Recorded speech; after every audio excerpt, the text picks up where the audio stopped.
आपण बघत आहात AKP न्यूज मराठी। आपला आवाज आपली ताकद। सबस्क्राइब करा, शेअर करा, लाईक करा। AKP news Marathi. नाशिक शहर पोलीस आयुक्तालयातील गंगापूर पोलीस ठाण्यामध्ये 20 मे 2025 रोजी भक्ती अथर्व गुजराती या विवाहित महिलेने आत्महत्या केल्याप्रकरणी सासरच्या लोकांनी आत्महत्यास प्रवृत्त केल्याबाबतचा गुन्हा दाखल होता।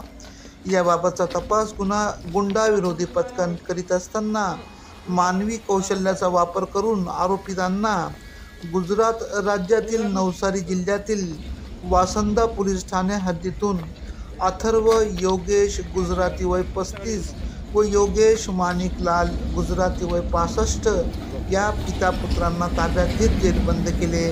त्यांच्याकडून टोयोटा कंपनीचे वाहन MH15JM 7427 व मोबाईल असा 21 लाख रुपये किमतीचा मुद्देमाल हस्तगत करण्यात आला।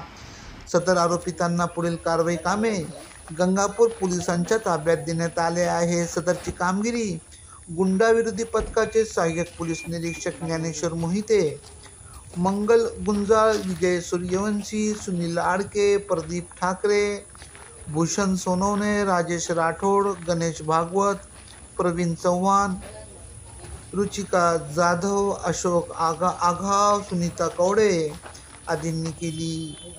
AKP न्यूजसाठी क्राईम रिपोर्टर फिरोज पठाण, नाशिक।